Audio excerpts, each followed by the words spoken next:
con otra argentina.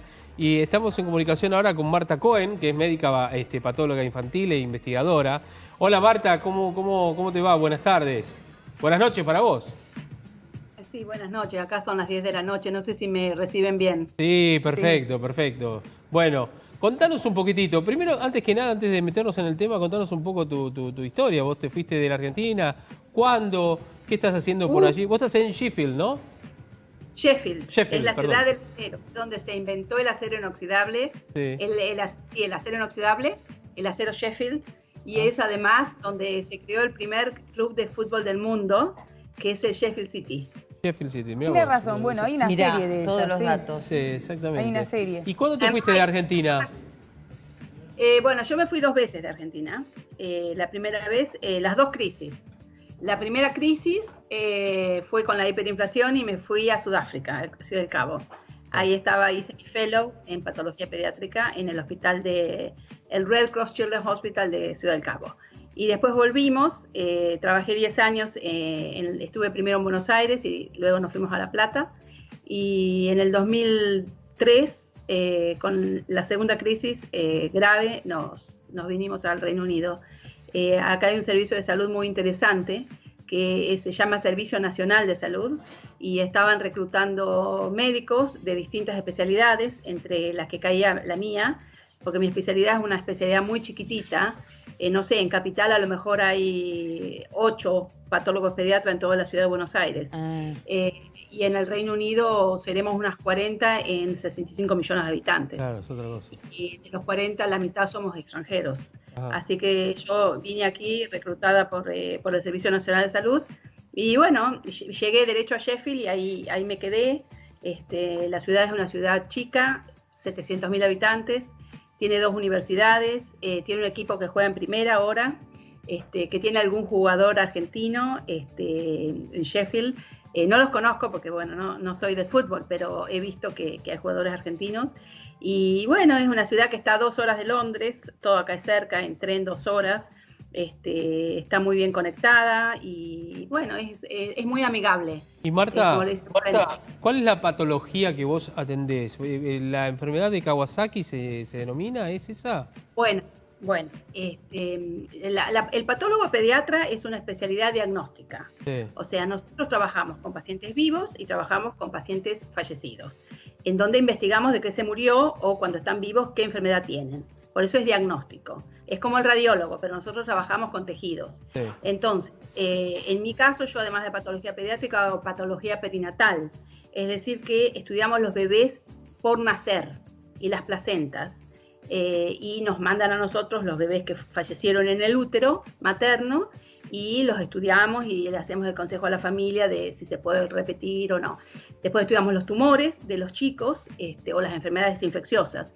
Y me tocó hacer una de las autopsias del coronavirus, que yo sé que salió en todos los diarios, de que había habido la autopsia del bebé más pequeño del coronavirus, me tocó hacerla.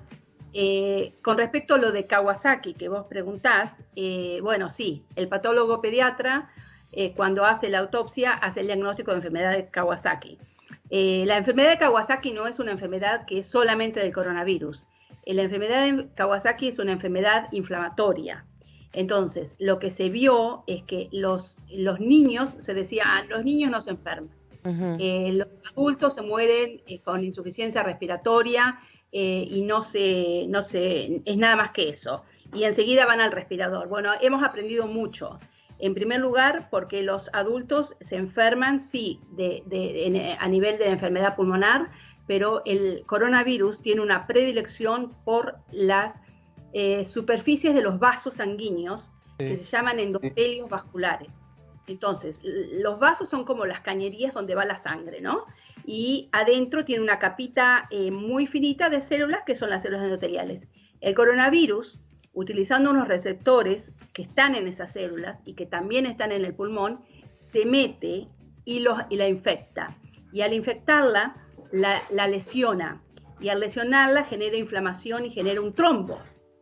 Es decir, que ahora sabemos que el coronavirus en las personas adultas, además de producir la neumonitis, la enfermedad pulmonar, también produce trombosis.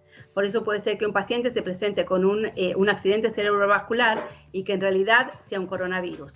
Y en los niños pasa algo similar. En los niños se vio que se genera una liberación de unas sustancias inflamatorias que se llaman citoquinas, y estas citoquinas producen por defender, es una hiperrespuesta del cuerpo del niño al virus. Entonces, en vez de curarlo, se les va la mano y lo enferman al niño y le producen lo que se llama enfermedad inflamatoria multiorgánica o multisistémica, y que es desencadenada por el coronavirus y afecta las arterias coronarias y produce lo que se llama la enfermedad de Kawasaki. Y es un cuadro muy, muy, muy grave. Nosotros hemos tenido 2 en nuestro hospital. Por suerte no fallecieron, pero desde hace unos 2 meses más o menos ya sabemos cómo se presentan estos chicos. Y hay que hacerles, son chicos que entran a la guardia en un cuadro de shock y que se comienzan a descompensar, y que cuando se les hace la ecocardiografía se ve la descompensación rápido, y estos pacientes tienen que tratarse como enfermedad de Kawasaki porque, bueno, con corticoides y demás. Pero sí, me ocupo de esas cosas también. Sí, no, la verdad que es muy interesante, por eso no te quisimos interrumpir, y además lo explicás de manera muy sencilla. Y aprovechando esto, nuestro graph dice cómo afecta el COVID-19 en los niños. Te pregunto, porque viste que se ha hablado mucho, además los infectólogos, muchos, y sobre todo de la Organización Mundial de la Salud, han dicho en un comienzo algo, después se han contradecido, después dijeron no, en realidad sí, que no, que sí, que no. Digo, sentimos nosotros, los que no entendemos de esto, que hay una desorientación, ¿no? A pesar de que hay algunas certezas, como vos contás, por ejemplo. Sí. Pero digo, volcándonos a los chicos, en donde decimos, bueno, es el grupo de menor riesgo de todos, pero a la vez sabemos o creemos que es el grupo que más contagia a los mayores, a los adultos mayores, a los de más de 30 años y demás, como que son los transmisores. ¿Nos contás un poco qué hay de todo esto? Sí, bueno, en principio yo creo que nos perdono a la humanidad los errores, porque todos estamos aprendiendo sobre la marcha, ¿no? Sí. Todos, a medida que va sucediendo, estamos aprendiendo. Por ejemplo, al principio se decía que los niños no se enfermaban.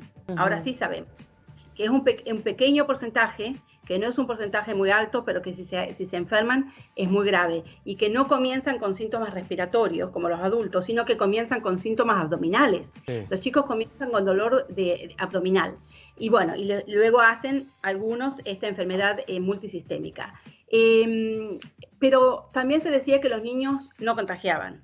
Después se decía que los niños sí son súper contagiosos, son los super spreaders, que le dicen en inglés. Bueno, en realidad creo que es un término medio, que no es ni nada ni todo, si puedo ser clara. Es decir, que los chicos contagian, son asintomáticos, muchos de los chicos son asintomáticos. Sí. Y si los niños son asintomáticos, pueden contagiar sin que uno sepa que está infectado y por lo tanto no se protege. O sea, los niños se enferman, los niños pueden ser asintomáticos, y los niños, si se enferman gravemente, pueden morirse. O sea, eso lo tenemos que saber. Con respecto a también por qué los niños se enferman menos que los adultos, en proporción, ¿no? Es porque es muy importante las preexistencias que hacen a las poblaciones de riesgo. Claro. Una persona que es obesa, claro, una persona que tiene deficiencia de la vitamina D, que eso se ve en las poblaciones de raza negra, en las poblaciones asiáticas se ve más, en las poblaciones humildes se ve más. ¿Por qué la gente humilde se muere más de coronavirus que la gente de clases medias o altas? Porque viven en la pobreza, viven hacinados, se alimentan mal, son obesos. Porque son obesos tienen diabetes, porque tienen diabetes tienen hipertensión, porque tienen hipertensión tienen factores de riesgo cardiovascular. ¿Y qué pasa? Tienen los endotelios dañados. Entonces, si viene el coronavirus en un niño que tiene los endotelios vasculares sanos, porque es un niño que no tiene ninguna preexistencia, no es diabético, no es obeso, no es anciano, no tiene hipertensión, no tiene enfermedad cardiovascular, ese niño probablemente la va a pasar con pocos síntomas o síntomas, y algunos se mueren. Y en cambio los adultos de mayores, en los varones mayores de 45 años, en las mujeres mayores de 50, es lo que se considera acá de población de más riesgo. Por supuesto, aumenta si son más de 65 o si son más de 70. Esos endotelios vasculares ya están dañados porque son gente de mayor edad y porque son gente que a lo mejor ya tienen factores de riesgo como los que mencioné antes. Entonces, el coronavirus va a estar mucho más cerca de producir un daño vascular mucho más serio comparando con un chico. Pero bueno, espero haber quitado el mito de que los niños infectan más o no infectan y de que los niños no se mueren, porque sí pueden morirse. Sí, totalmente. Ahora esto perdón, es importante. Sí. No, está bien, porque he visto muchos niños sin barbijo, de hecho. O sea, bueno, acá es obligatorio que todos los niños mayores de 3 años, en el hospital de niños donde yo trabajo, todos los niños mayores de 3 años deben usar barbijo. Hay un guardia de seguridad a la entrada que nadie puede entrar si no tiene el barbijo. Al principio lo regalaban, pero ahora ya sabemos, o sea que no se puede uno olvidar el barbijo. Y no tiene por qué ser un barbijo, ¿eh? Puede ser un pañuelo tapando la boca. Un tapaboca. Claro. Bueno, un tapaboca, como le dicen en Argentina. Mayores de 3 años. Los únicos exceptuados son los niños o las personas discapacitadas con trastornos que obviamente tienen deterioro mental y que no lo van a tolerar, o los niños menores de 3 años. Pero todos los demás tienen que usar barbijo. Ahora, doctora, para casi terminar, ¿cuáles son las últimas estadísticas o últimos números que se conocen de Gran Bretaña? Es decir, cantidad de fallecidos, contagiados. Bueno, no he mirado las cifras de hoy, pero cantidad de fallecidos son más de 45.000. Sin embargo, creemos que son más la cantidad de fallecidos que 45.000, por varias razones.